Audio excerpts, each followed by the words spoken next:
Graça e paz, irmãos. Eu quero convidar a igreja para abrir a Bíblia no Evangelho de Jesus Cristo segundo Lucas, no capítulo 11. Evangelho de Jesus Cristo segundo Lucas, capítulo 11.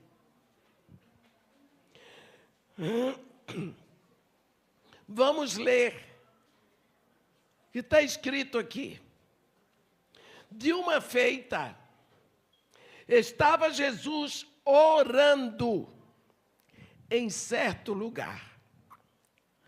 Quando terminou, um dos seus discípulos lhe pediu: Senhor, ensina-nos a orar, como também João ensinou os seus discípulos. Então ele os ensinou: quando orardes, dizei: Pai, santificado seja o teu nome, venha o teu reino. O pão cotidiano dá-nos de dia em dia. Perdoa-nos os nossos pecados, pois também nós perdoamos a todos todo o que nos deve. E não nos deixe cair em tentação. Amém. Primeiro de tudo, nós precisamos observar o que a Bíblia está falando aqui. Jesus estava orando. Por que será que Jesus orava? Por que será que Paulo, Pedro e os discípulos oravam? E nós? Como está a nossa vida de oração? Afinal de contas, o que é oração? Quanto você tem vivido oração? Porque muitas vezes se fala muito a respeito de oração e não se ora. Afinal de contas, nós aprendemos aqui que Jesus estava orando. Um dos seus discípulos olhou e disse: Senhor, ensina-nos a orar. Por quê? Olha, aqueles discípulos de Jesus, eles eram judeus. Eles eram seguidores da lei de Moisés. Eles tinham toda a lei e os profetas. Eles conheciam todas as orações do Antigo Testamento. Eu pessoalmente, eu sou apaixonada pelas orações do Antigo Testamento. Eu sei de cor orações de Jeremias, de Isaías, de Elias, até a bênção que Abraão deu para Melquisedeque. Eu gosto das orações do Antigo Testamento, mesmo sabendo que no Novo Testamento tem o grande e maior de todos os elementos, que é o elemento do Espírito Santo.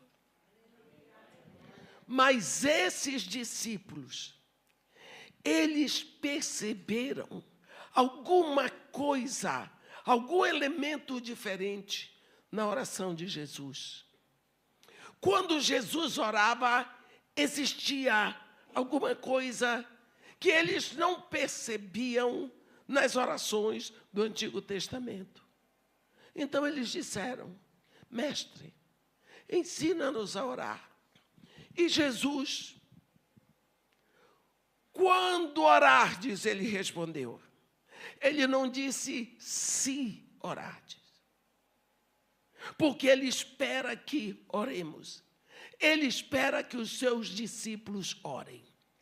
Então ele diz: quando orardes, dizei.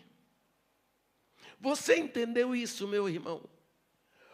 Quando você orar, você diga. Ele não diz: quando orar, pense. Quando orar, diga. É para dizer, é para falar, é para abrir a boca, é para comunicar. Então, princípio de oração, nós precisamos ler a Bíblia como está escrita. Quando você orar, você diga Pai. Na hora que Jesus disse, quando orardes, dizei Pai, aqueles discípulos tomaram um susto. Foi um susto muito grande. Onde já se viu chamar a Deus de Pai? Eu posso chamar a Deus de Pai? Jesus disse, quando vocês estiverem juntos, vocês digam Pai Nosso. Aqueles discípulos, como eu disse, conheciam todas as orações do Antigo Testamento, mas eles nunca viram um rei, um profeta, um sacerdote, um patriarca chamar a Deus de Pai. Nem Abraão, que era amigo de Deus, nem Moisés, que falava com Deus face a face, nem Davi, que tinha um coração semelhante ao coração de Deus, nenhum jamais chamou a Deus de Pai. Porque Pai tem essa conexão de toque, de proximidade, de carinho, de colo, de abraço. Intimidade. Jesus disse, quando orardes, dizei Pai. Se vocês estiverem juntos, vocês orem dizendo Pai Nosso. Mas tu, sozinho, entra no teu quarto e fecha a porta e ora ao teu Pai em secreto. E o teu Pai que te ouve em secreto te recompensará. Pai, pense uma coisa, ninguém conhece mais o Pai do que o Filho e o Espírito. E se o Filho está dizendo para você que é discípulo, que Deus é seu Pai, é porque Deus quer ser chamado de Pai por você. Pai. Como que isso acontece? Quando Deus formou todas as coisas, criou todas as coisas, porque foi Deus que criou. Ele se torna Pai da criação, porque Ele é o autor da criação, Ele é o princípio da criação.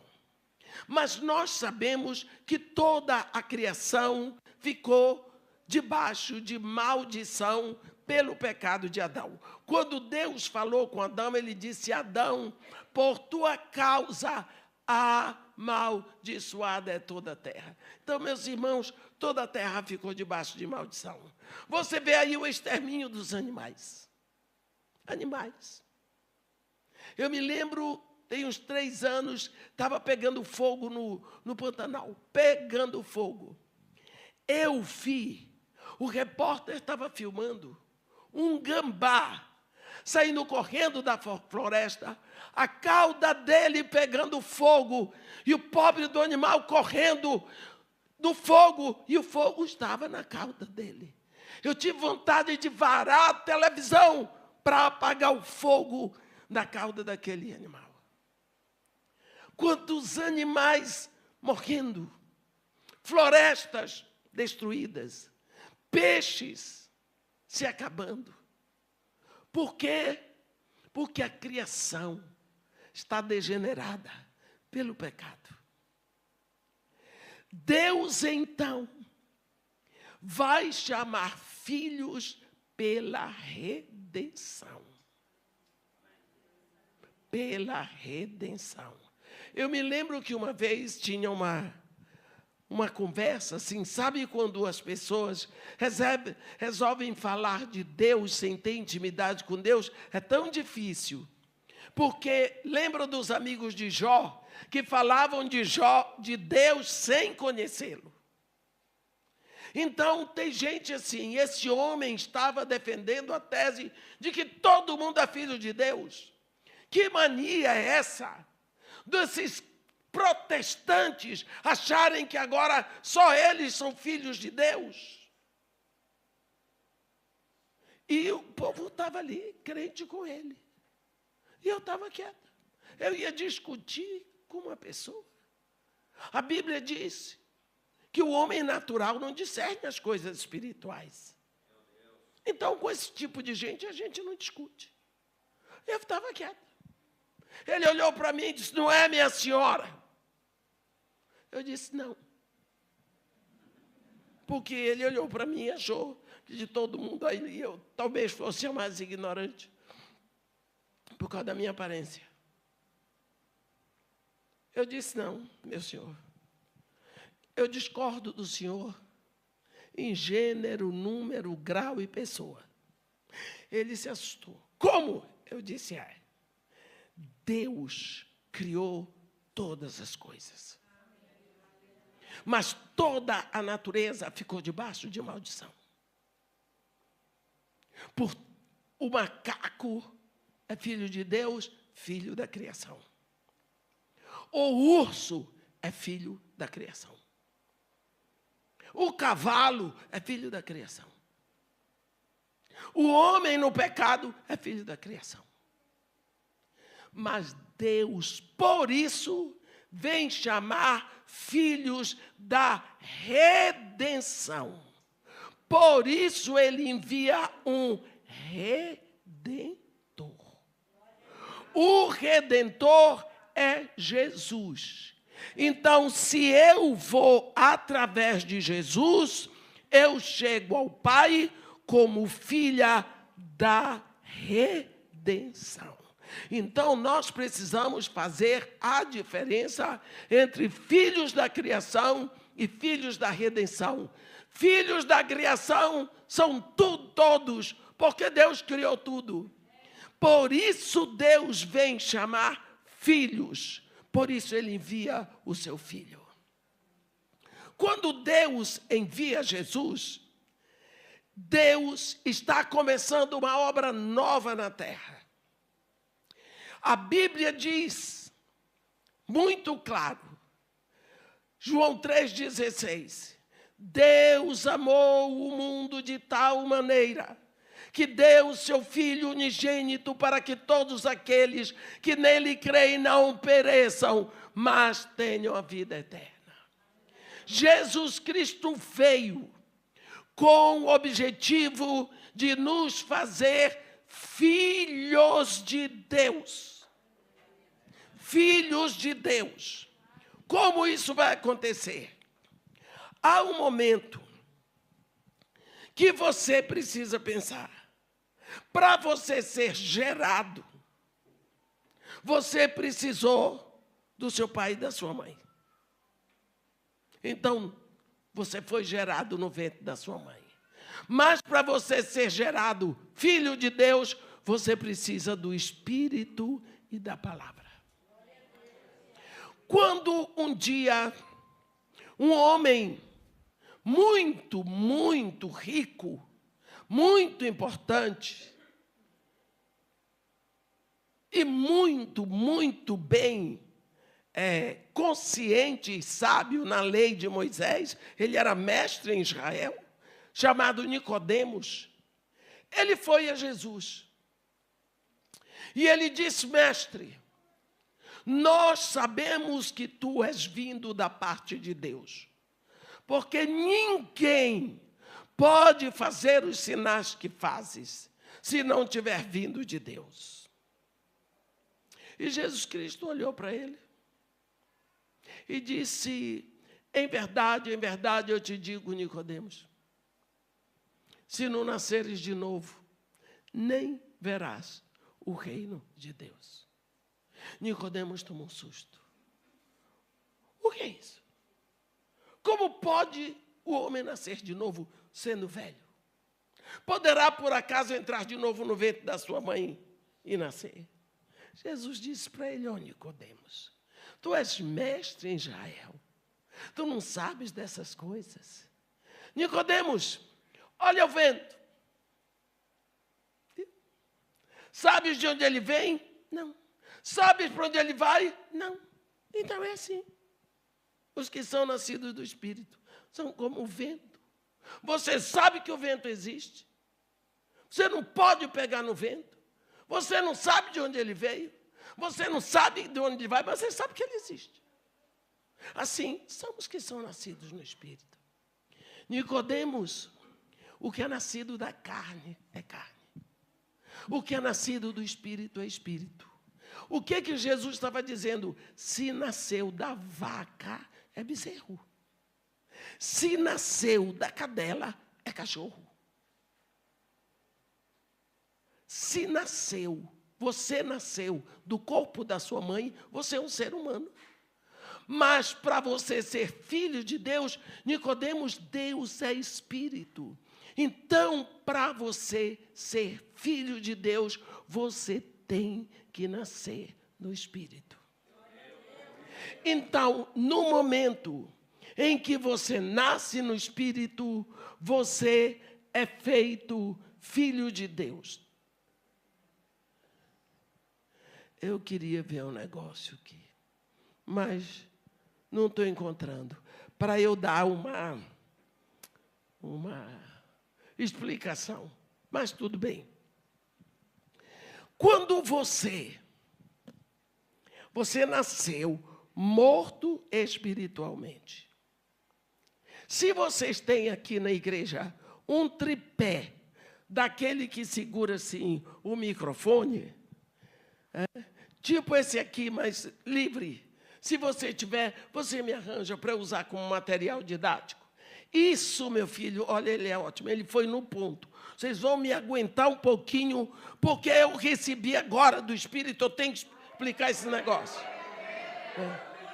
Não estava no meu programa, mas está no programa de Deus. Você, isso, ele já entendeu tudo. Isso, meu filho, pode deixar assim, que agora o resto eu dou conta. Eu acho que dou. Olhe, preste atenção a isso que você nunca mais vai esquecer.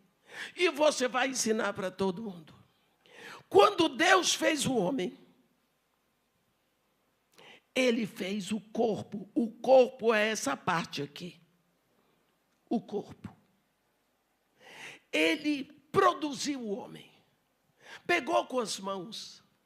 Desenhou o homem como ele tinha no sua alma. A eternidade todinha.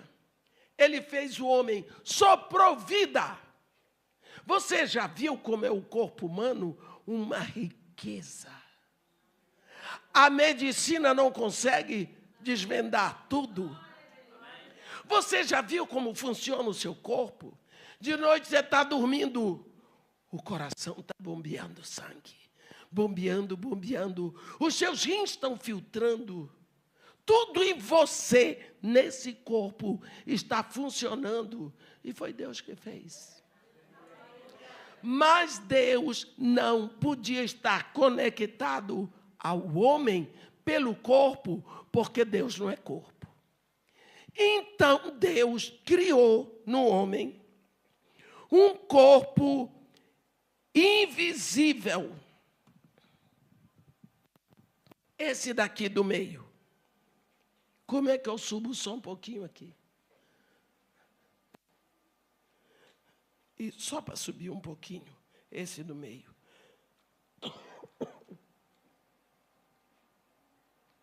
Isso, pastor, até aí tá bom.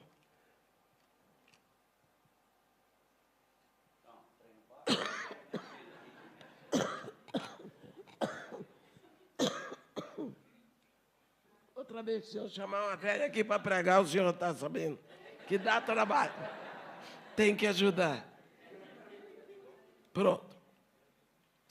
Então, esse é o corpo do homem, mas Deus não podia estar conectado ao homem pelo corpo, porque Deus não é corpo.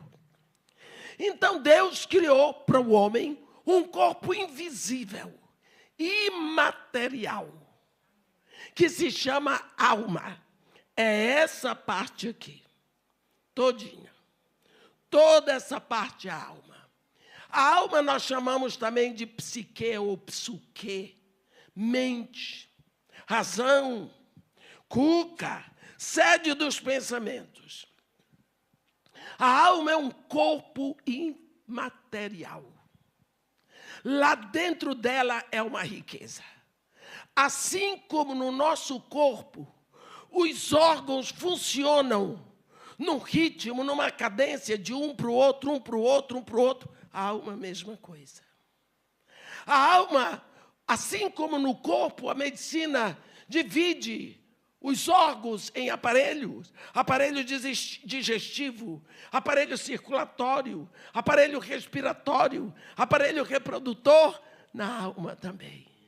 Nós dividimos a alma em blocos da vida ativa. Lá nós estudamos reflexos, instintos, a psicologia do jogo, dos movimentos. O outro bloco, vida intelectiva. Lá nós estudamos inteligência, memória, juízos que se encadeiam para formar raciocínio, atenção. No outro, o bloco da vida afetiva. Lá estão os nossos sentimentos, as nossas emoções, as nossas paixões. Nós dividimos em blocos aqui para estudar. Só que Deus também não pode estar ligado ao homem pela alma, porque Deus não é alma. Que bom que vocês já vão mudar de casa, vão comprar coisa nova. Está vendo, pastor? Agora segurou. Porque Deus não é alma. Olhe bem. Deus não pode estar conectado ao homem pelo corpo, porque Deus não é corpo. O corpo é uma maravilha, mas Deus não pode. Deus não pode estar conectado ao homem pela alma, porque Deus não é alma. Deus é Espírito. Então Deus... Aqui, pastor, já acertei. Cria no homem um espírito. Para que pelo Espírito Deus esteja conectado ao homem. Onde está escrito isso, irmã? 1 Tessalonicenses 5:23. Está escrito assim: o mesmo Deus da paz vos santifique em tudo, e seja o vosso espírito, alma e corpo mantidos íntegros e incorruptíveis para a vida do Senhor Jesus. Ele viu como vocês gostam da palavra de Deus escrita lá na Bíblia. Ele o diz... Na verdade, há um espírito no homem. E o sopro do Todo-Poderoso o faz entendido. Não é? Olha. Agora, o homem está conectado com Deus. Porque o espírito do homem não é o Espírito Santo.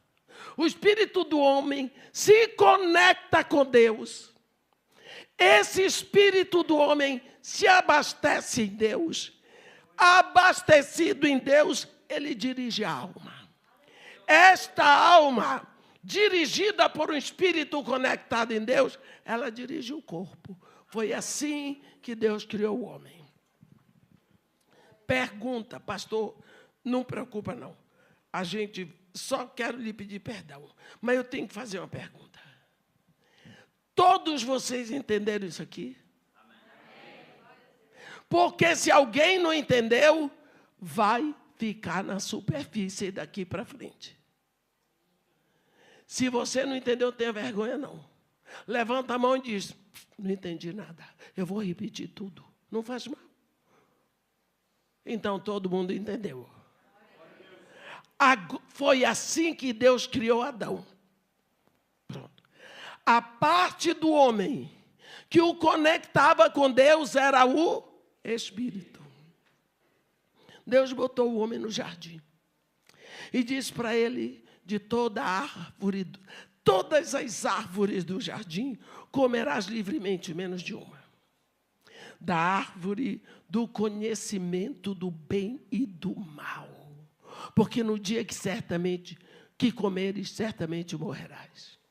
O homem comeu. O homem morreu. Mas como que o homem morreu?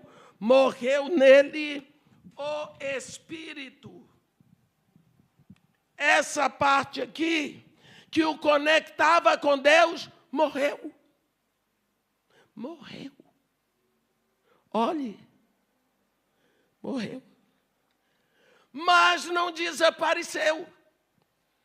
A Bíblia não diz que o espírito do homem desapareceu, não.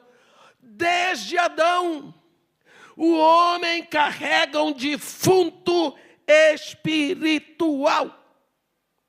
Aonde está escrito isso? Romanos. Romanos. Está escrito. Você vai ver Paulo dizer: desventurado homem que sou, quem me livrará do corpo desta morte? Quem me livrará do corpo desta morte? Deixa eu lhe dizer porque Paulo fala isso, Romanos 6. Por quê? Naquela época que Paulo viveu, era a época do Império Romano e havia uma condenação específica chamada o suplício do morto. As duas piores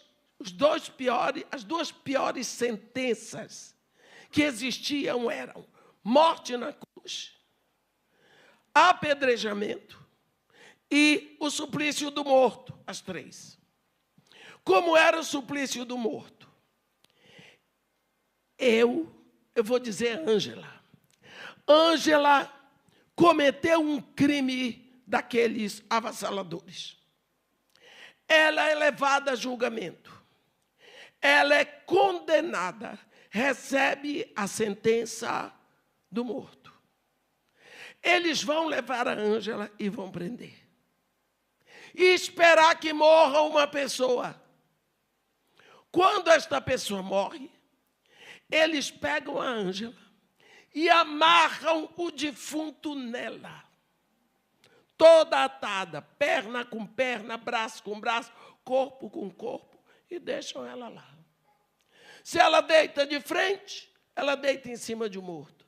Se ela deita de costas, o morto em cima dela. Abraçada com o morto. O que vai acontecer com o morto? Primeiro ele vai inchando. Depois ele começa a exalar mau cheiro. E ele entra em putrefação. E assim eu não vou dizer o resto que você precisa jantar quando chegar em casa. Pensa que você está abraçado com o morto. O que você daria para uma pessoa que desvencilhasse você daquele morto e lhe desse um banho? O que você daria a essa pessoa? Você sabe, desde que você nasceu, você está amarrado com a morte, separado de Deus. O espírito em você está morto. A Bíblia diz: todos pecaram e destituídos foram da glória de Deus. Qual é o trabalho de Jesus Cristo?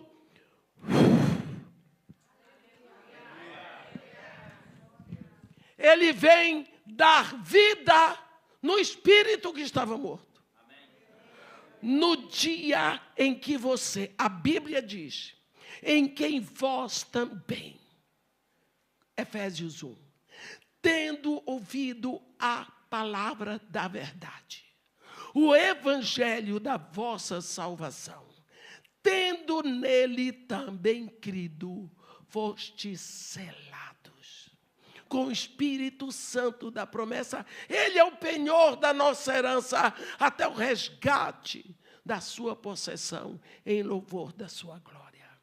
Na hora em que você ouve a palavra da verdade, você crê no Evangelho, você proclama, abre a boca, e você proclama Jesus como único Senhor, suficiente Salvador, Jesus entra em ação, dá vida nesse espírito e lhe reconecta com o Pai.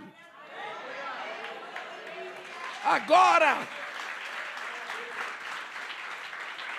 você está reconectado ou reconciliado com o Pai. Deixa eu dizer para você.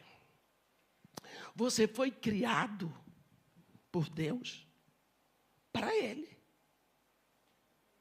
Você foi feito à imagem e semelhança dele para Ele.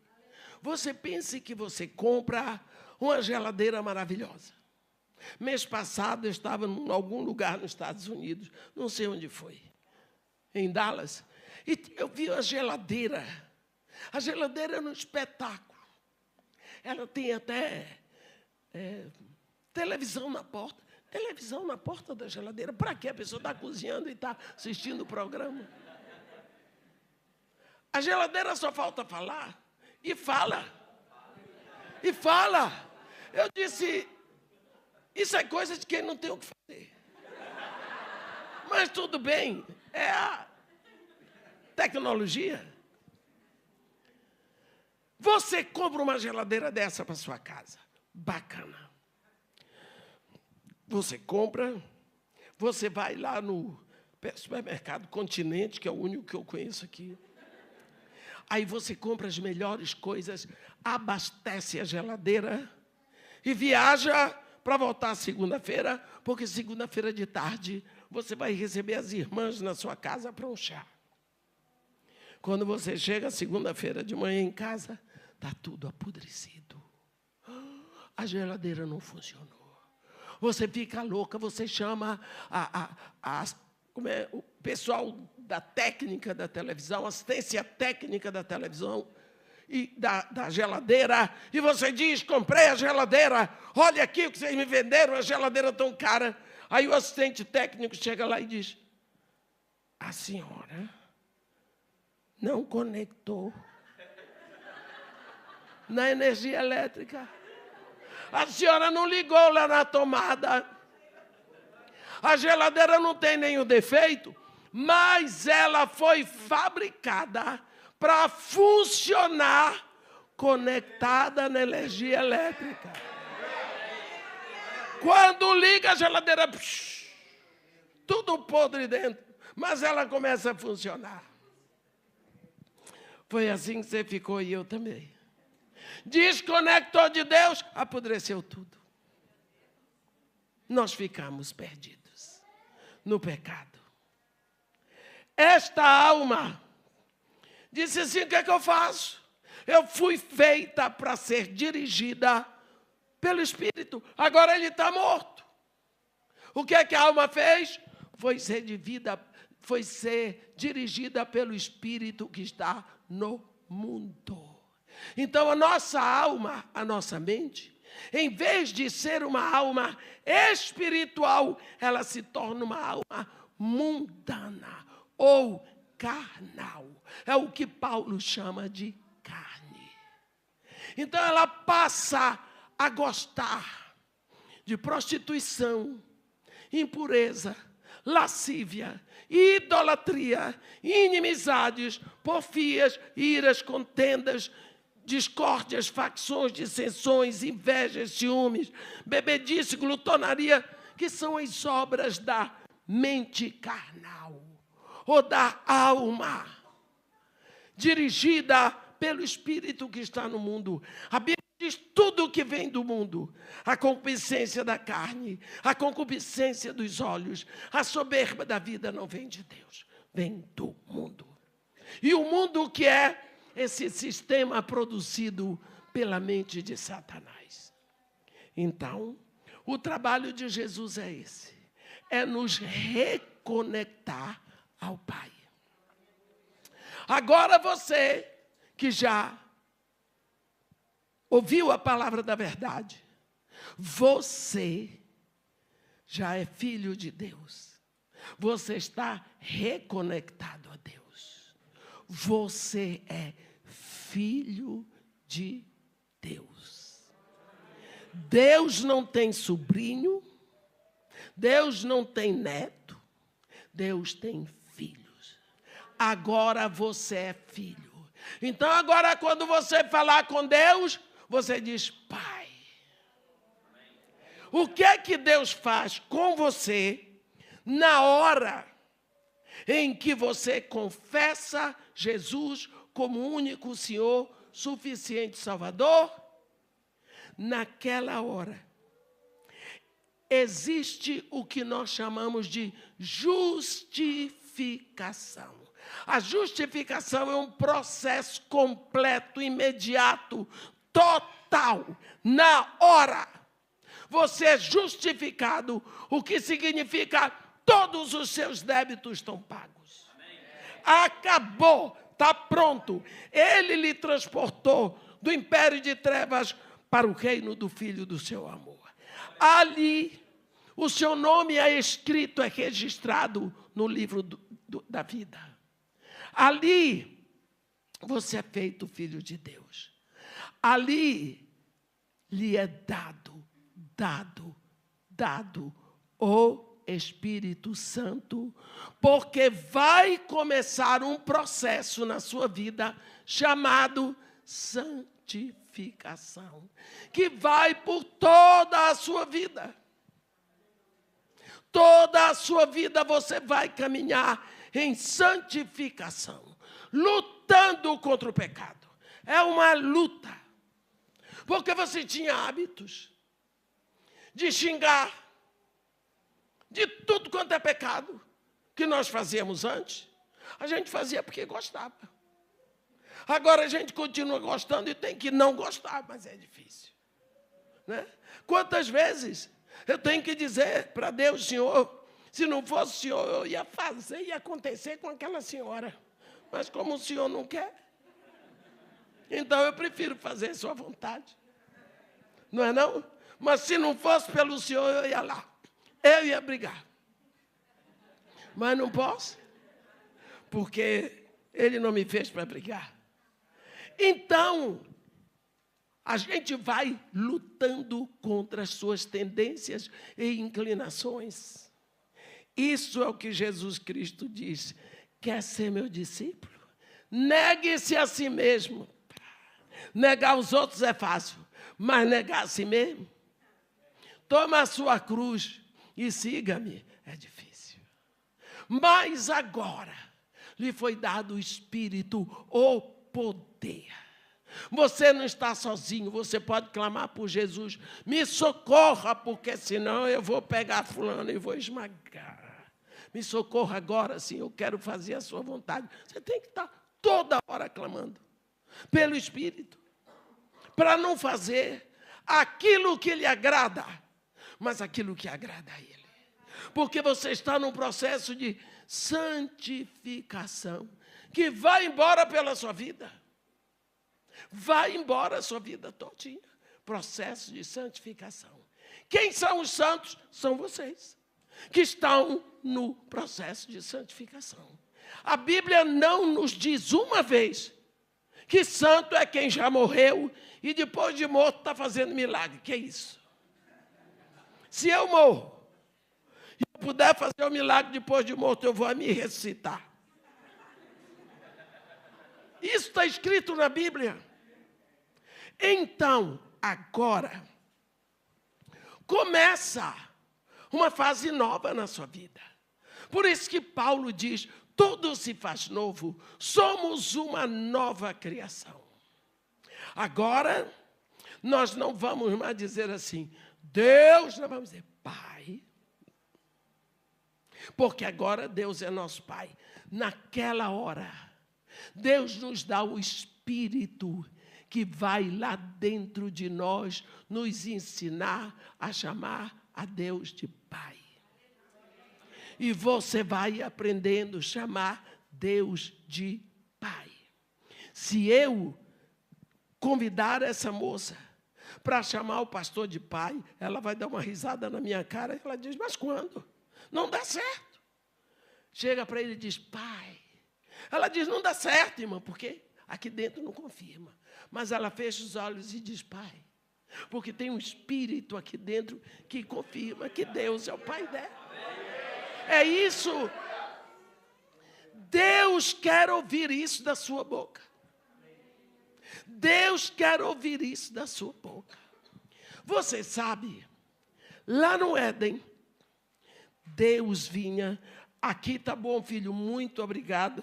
Meu material didático funcionou, não foi? Bem, lá no Éden, a Bíblia diz que Deus, todos os dias, pela viração do dia, à tardinha, para estar com Adão e Eva. Aquele casal se deleitava na presença de Deus. Você já pensou? E quando ele ia embora, a vida daquele casal era uma contínua expectativa pela próxima visita.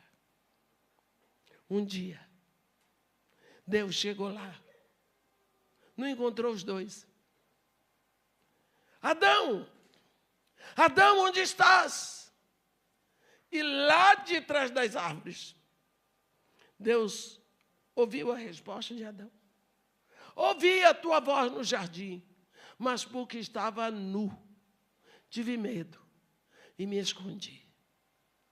Olhe bem, ontem ele se deleitava na presença de Deus. Hoje ele diz, a tua presença me causa medo. Deus diz para ele, quem te fez saber que estavas nu? Como é que tu descobriste que estavas nu? Eu te criei nu, tu e tua mulher. Vocês sempre estiveram nus na minha presença. Como é que agora você prestou atenção nisso? Você veja, Adão no pecado.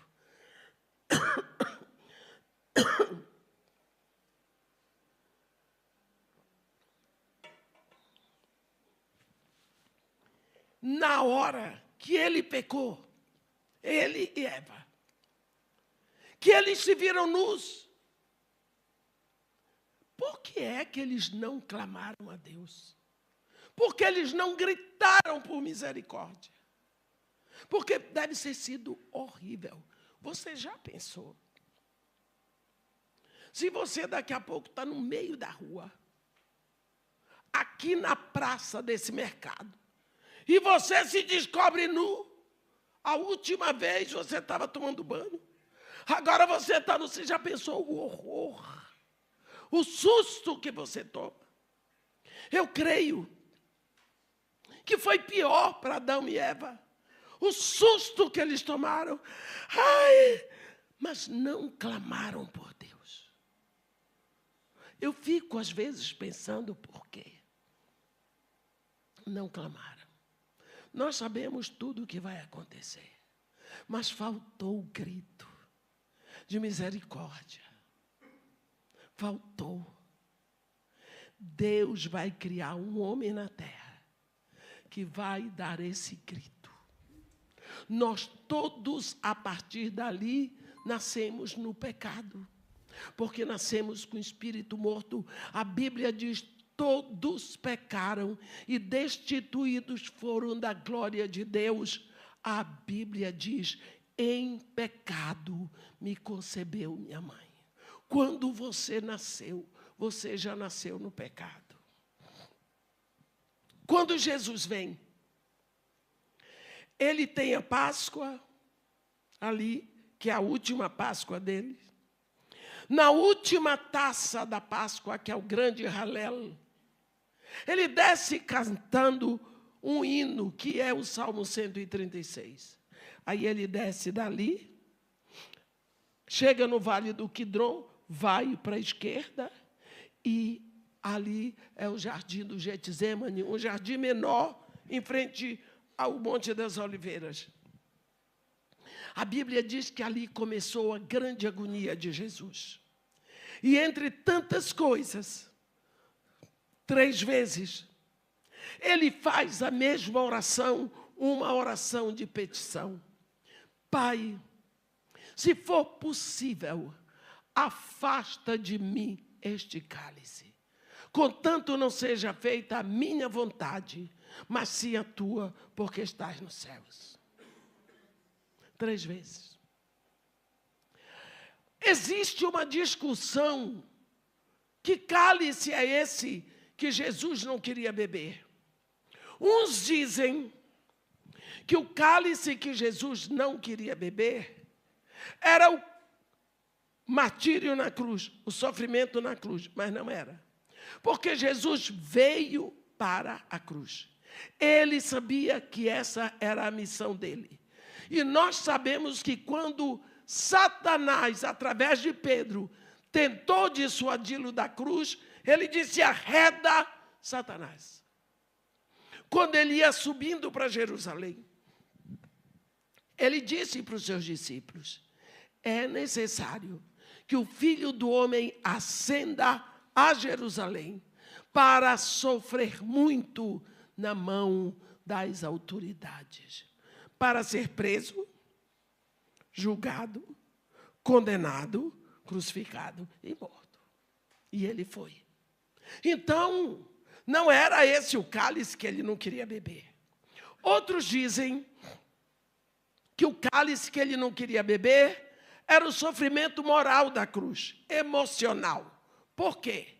Nós sabemos que todo crucificado e todo apedrejado ia nu. Não tinha aquela fraldinha, não. Aquilo dali foi coisa que inventaram. Então, Jesus, pense bem, ele teve a Páscoa. A Páscoa é um jantar familiar. É ordenança para todos os judeus. A Páscoa se desenvolve através de 4 taças, um cordeiro assado, ervas amargas, pães ázimos. É um jantar. Ele jantou, tomou das 4 taças, comeu o cordeiro, comeu ervas amargas, comeu o pão. Era homem. Isso no início da tarde. Ele vai para o jardim, ele é preso. Depois que ele é preso, ele é levado para Pilatos. De Pilatos, ele vai para Anás. De Anás, que era sogro de Caifás, ele vai para a casa de Caifás. Da casa de Caifás, ele volta para Pilatos. De Pilatos, ele vai para Herodes. E de Herodes, ele volta para Pilatos. Aos chutes, aos pontapés. Você acha que algum daqueles brutamontes chegou para ele e disse assim: ô Nazareno, você não precisa ir ao banheiro? Lógico que ele precisava. A noite toda, até outro dia de manhã, ele era homem. Era necessário que ele exercesse todas as suas necessidades em público para que ele fosse humilhado, para que todos vissem que ele não era o Filho de Deus, que ele dizia. No outro dia, ele estava tão arrebentado, tiveram medo que ele não conseguisse chegar vivo no Monte da Caveira, no Calvário. Está vendo? Arrebentado, cheirando mal. Quando o botaram na cruz e o levantaram, lá em cima, Jesus ficou diante do Pai o tempo todo. Você vê que a primeira palavra que ele disse na cruz foi: Pai, perdoa-lhes, eles não sabem o que fazem. A última foi: Pai, nas tuas mãos eu entrego o meu espírito. Então ele ficou o tempo todo diante do Pai. Porém, ele falou 7 vezes quando estava na cruz. São chamadas as 7 palavras da cruz ou os 7 gritos da cruz. Olhe bem, mas vai chegar um momento. Vai chegar um momento sério. Lá no início da criação, quando Deus começa a criação, ele diz: haja luz. e houve luz. Depois Deus ordena, haja separação entre luz e trevas. Deus ordenou a separação entre luz e trevas. Agora, Jesus está na cruz. O Pai, 1 de João 1, no versículo 5, diz: Deus é luz e nele não há treva alguma. E pecado é treva. Quando Jesus está na cruz, o Pai continua sendo luz. Mas chega a hora em que Jesus vai tomar toda a minha maldição, a minha morte, o meu pecado. Lá na cruz, ele voluntariamente é transformado no pior de todos os pecadores. Ali na cruz, ele se torna uma apóstola de pecado no meu lugar. E quando ele toma esse cálice do pecado, ele é treva. Ele está separado da luz. Nessa hora, ele não vê o Pai. Ele está separado do Pai. Ele grita: Eloi, Eloi, lama sabachthani. Deus meu, por que me abandonaste? Só ele podia dar esse grito da terra para os céus. Adão não deu. Jesus Cristo veio, o segundo Adão, e gritou. Eu não poderia gritar, porque eu nunca senti o abandono de Deus, porque eu nasci morta no pecado. Ele sentiu. E depois disso, ele diz: tudo está consumado. O preço está pago. Não tenho mais nada para fazer aqui. Meu processo redentor está completo. Nas tuas mãos eu entrego o meu espírito. E morreu. Naquela hora, os sacerdotes que estavam no templo que disseram: havia uma cortina que separava o santo lugar do santíssimo lugar onde estava a Arca da Aliança. Essa cortina era da direita para a esquerda, de baixo para cima, uma peça só. A Bíblia diz que ela era feita de linho retorcido, o que significa que era tipo um carpete. A Bíblia diz que uma mão invisível rasgou de cima para baixo e escancarou a Arca da Aliança com os querubins. Era Deus dizendo: venham para mim. Agora venham pelo sangue do meu filho. Eu quero vocês. O preço está pago. O caminho está aberto. Venham para mim. A partir dali, Deus só vai aceitar na presença dele quem vem pelo sangue do Filho. Por isso, a nossa oração tem que ser através do Filho. Eu vou mostrar para vocês uma coisa. Lá em Apocalipse 8,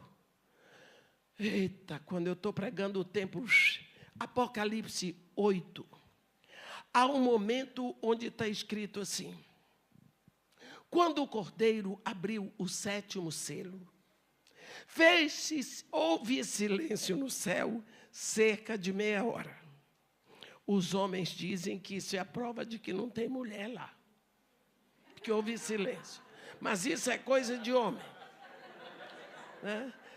O problema é que os homens estavam comendo. Houve silêncio no céu cerca de meia hora. Aí entraram 7 anjos. A cada um deles é dada uma trombeta. Estão os 7 anjos prontos para começar a trocar as trombetas. Entra um outro anjo como incensário de ouro na mão. Foi dado a ele muito incenso. Ele tomou brasa do altar, botou no incensário. Foi dado a ele muito incenso para oferecer diante do trono de Deus o perfume do incenso com as orações dos santos. Santos. Quem são os santos? São aqueles que se converteram a Jesus Cristo. A oração do santo, ela serve para perfumar o trono de Deus, o nosso Pai. E a oração daquele que não é santo? Aquele que não é santo é aquele que nunca se rendeu a Jesus Cristo. Ela sobe? Sobe. Deus não é surdo. Deus ouve todas as orações. A reza do terço ele ouve. As orações dos mormons ele ouve. A oração do Espírito ele ouve porque não é surdo. Mas serve para alguma coisa? Para ficar lá batendo. Não vai para ele. Porque Deus determinou que só através do Filho. Quer um exemplo? Se você abrir sua Bíblia no capítulo 10 de Atos, tem ali um exemplo bom para a gente ver o que aconteceu na casa de Cornélio, porque Cornélio é um desses homens que a gente gosta de ver. Mas, irmã, a minha avó era tão boazinha. A minha avó dava esmola para todo mundo. A minha avó ajudava os pobres. A minha avó era uma santinha. Mas a minha avó não se rendeu a Jesus Cristo, mas ela está salva, não é? Eu disse, do que eu saiba, salvação só através de Jesus. Agora, o que aconteceu com sua avó não é da minha conta. Eu vou me meter com o que aconteceu depois que a pessoa morreu? De jeito nenhum. Vou entrar nesse ocultismo. Saiu daqui, saiu, acabou. Olha o que aconteceu. Olha este homem. Atos 10. Preste atenção nisso aqui. Morava em Cesareia um homem de nome Cornélio, centurião da corte chamada italiana. Olha este homem, piedoso, temente a Deus com toda a sua casa. Fazia muitas esmolas ao povo e de contínuo orava a Deus. Cornélio. Você viu esse homem? Ele não era seguidor da lei de Moisés. Ele não adorava o Deus de Abraão. Ele não era discípulo de Jesus Cristo, mas era religioso, piedoso, temente a Deus com toda a sua casa. Fazia muitas esmolas aos pobres e de contínuo orava a Deus.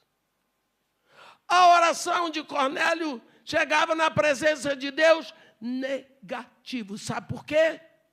Jesus foi muito claro. Ninguém vem ao Pai, senão por mim. Todo mundo irá na presença de Deus, mas a Deus como Pai só através de Jesus. Então, a oração de Cornélio não podia chegar na presença de Deus, mas ficava batendo na porta lá. Ficava lá, e Deus ouvindo, mas não resolvia. Este homem orava tanto, que um dia Deus disse, vou resolver o problema de Cornélio. Olha o que foi que Deus fez.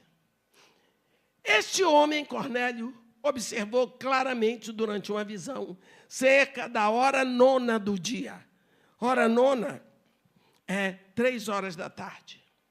Um anjo de Deus que se aproximou dele e disse, Cornélio.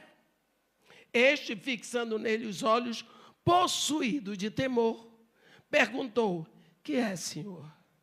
E o anjo lhe disse, as tuas orações e as tuas esmolas subiram para a memória diante de Deus. Agora, envia mensageiros a Jope e manda chamar Simão, que tem por sobrenome Pedro. Ele está hospedado na casa de Simão, o curtidor, cuja residência está situada à beira-mar. Deus manda chamar Pedro. Ele, Cornélio, ouviu aquilo tudo. Ele sabia, deve ser uma coisa muito boa, porque é um anjo que veio trazer. Ele pegou logo 2 dos seus ordenanças e mandou para Jope. De Cesareia para Jope, que hoje é Jafa. Quando você vai a Israel, nós vamos estar lá essa semana ainda. Agora é a semana que entra. É Jafa, perto de Tel Aviv. Aí, 2 dias de lá para Cesareia Marítima. E ele, 2 dias, porque naquela época não tinha carro, né? Então, chega lá, teve muita coisa que aconteceu. 2 dias para ir, 2 dias para voltar. Enquanto isso, Cornélio anunciou para todos os seus amigos, familiares e tudo. Quando Pedro chegou, estava lá a assembleia. Todo mundo numa expectativa, o que é que este homem vai dizer? Porque foi Deus que mandou chamar esse homem. Esse homem deve ter alguma coisa importante para dizer. Cornélio, coitado, não deve nem ter comido de tanta ansiedade. Quando Pedro chegou, no 4º dia, porque eram 2 dias para ir, 2 dias para voltar, Pedro então quis saber por que ele tinha mandado chamar. Aí ele contou para Pedro a visão que ele teve do anjo, e o anjo deu o endereço e tudo mais. E Cornélio diz para ele: agora estamos todos aqui, na presença de Deus, prontos para ouvir tudo o que te foi ordenado da parte do Senhor. E Pedro, o que é que ele tinha para entregar? O que é que ele tinha para entregar? Jesus Cristo. Aí ele falou de Jesus. A Bíblia diz no versículo 44, capítulo 10, ainda Pedro dizia essas coisas, quando caiu sobre o Espírito Santo, sobre todos os que ouviam a palavra. Pedro falou de Jesus, as pessoas creram, receberam o Espírito na hora, se tornaram filhos de Deus. Agora a oração delas vai para perfumar a presença de Deus. Porque agora eles chamam a Deus de Pai. Pai. Vou dar mais um exemplo para vocês. Está no capítulo 16 de Atos. Paulo, com a turma dele, ele tinha voltado da primeira viagem, e eles fizeram um concílio lá em Jerusalém, tudo mais, voltaram. Lá eles vão partir para a segunda viagem. Agora vai Barnabé com João Marcos por Chipre, Paulo com Silas vai pela Cilícia, por Tarso. E foram visitando as igrejas que eles tinham formado na primeira viagem. Icônio, Listra, Derbe, Antioquia da Pisídia, Salamina, Pafos, Perge, eles foram visitando. Quando eles acabaram de visitar as igrejas que eles já tinham formado, aí Paulo disse, vamos agora para a Ásia. Quantos pastores tem aqui? Tem um. Líderes. Olha, aprenda isso. Quantas vezes no seu ministério você dizia agora, para onde eu vou? Qual é a direção? Você não tem a menor inspiração. Você não sabe qual o próximo passo a tomar. Você está só, vazio, seco. Você diz, será que é algum pecado? Se você falar com alguém, vai dizer, esse pastor tem pecado. Esse filho de Deus tem pecado. Paulinho de Tarso estava do mesmo jeito, se conforme com ele. No meio do mar, rodando no mar, Paulinho de Tarso, o grande profeta da igreja primitiva, Silas. Toda essa gente boa rodando no meio do mar Mediterrâneo, sem saber para onde ir. Porque a Bíblia diz que eles tentavam ir para a Ásia, o Espírito Santo disse, não, não é para cá. Deram a volta, tentavam ir para Bitínia, o Espírito de Jesus Cristo disse, não. E agora? Ficaram lá. Capítulo 16 de Atos. E aí, de noite, Paulo teve uma visão. Um varão vestido de macedônio. Pensa, o anjo se fantasiou de macedônio. E aparece para Paulo, a Bíblia diz, lhe rogava, passa na Macedônia e ajuda-nos. Ele entendeu que tinha que ir para a Macedônia.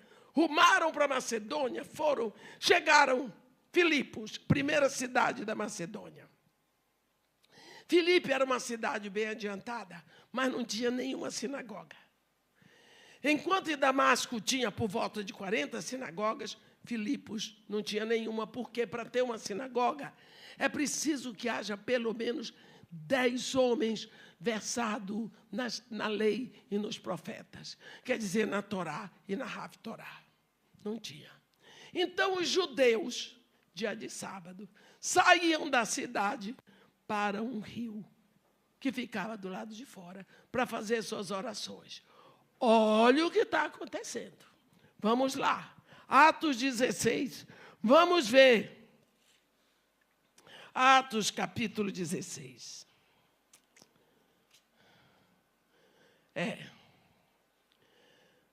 Aconteceu, espera lá. No versículo 11 de Atos 16 está escrito: tendo, pois, navegado de Troade, seguimos em direção a Samotrácia, no dia seguinte a Neápolis e dali a Filipos, cidade da Macedônia, primeira do distrito e colônia.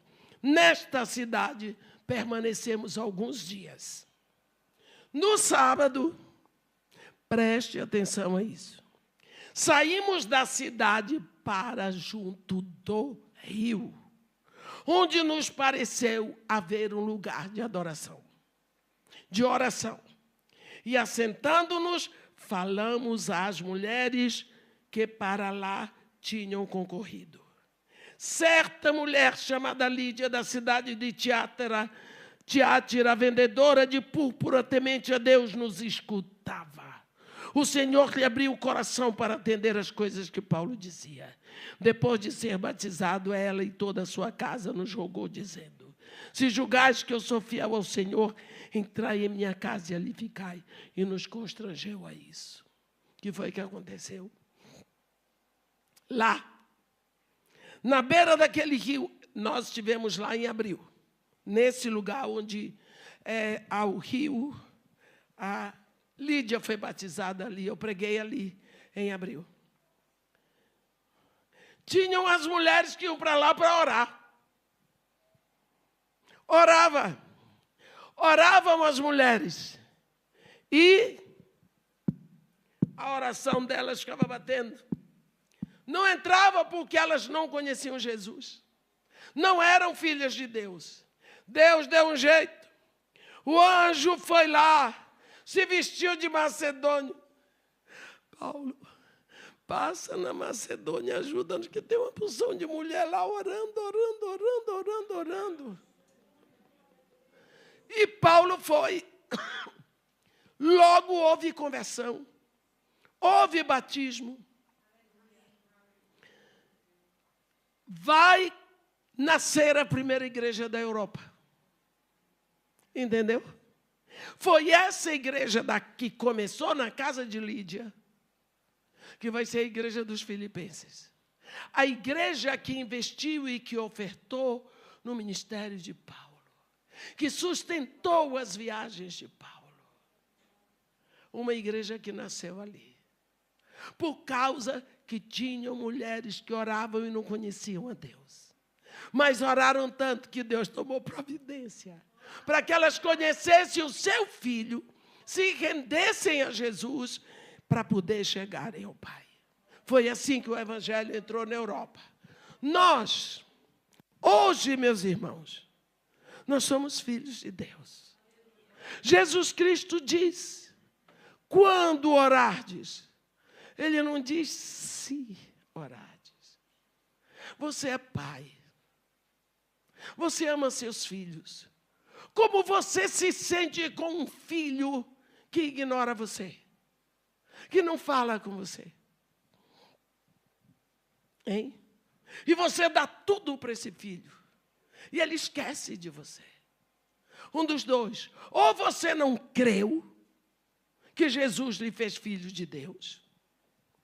Ou você não quer ser filho de Deus. Porque você não fala com ele. Você não fala com ele. Pai. Jesus Cristo disse, quando orar, dizei Pai. Ele quer que você trate a Deus como Pai. Mas, irmão, sou pecador, Deus sabe, só tem filho pecador, o único que não é Jesus. Pai. Fale com seu pai. Exagere. Comente tudo com ele. Fale com seu pai. Aonde você estiver. Mas, irmã, estava no banheiro, fale com seu pai. Eu estava dirigindo, converse com seu pai. O que é que eu vou dizer para ele? Comente o tempo. Ele é seu maior amigo. Mas se comunique com ele. Crie esse hábito. Desenvolva o hábito de se comunicar com seu pai. Para o agrado dele. É ele que se agrada de que você venha a ele. Ele rasgou o único filho na cruz para que você tenha acesso. Livre. Venha pelo sangue do mais velho. E o Espírito vai lhe ensinando a ter prazer nisso. No início você vai fazer porque tem que fazer. Depois você vai começar a sentir prazer. Quando orardes, dizei, Pai. Entra no teu quarto e fecha a porta. E ora ao teu Pai em secreto. E o teu Pai que te ouve em secreto te recompensará. Você já não é mais filho da maldição. Você é filho da redenção. Porque você vai a Jesus, vai ao Pai através de Jesus Cristo. Você é filho de Deus, você tem Pai.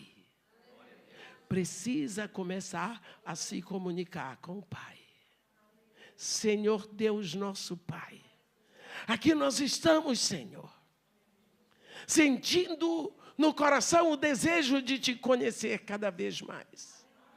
Oh Pai querido, em nome de Jesus, nós te pedimos, cerca-nos com os teus braços eternos, cerca-nos com o teu fogo santo, estende a tua mão poderosa onde estão os nossos filhos, batiza a nossa casa numa unção de paz, de segurança, de alegria, calça os nossos pés na preparação do Evangelho da paz, para que possamos estar em paz contigo, ó Senhor, e em paz onde quer que andemos.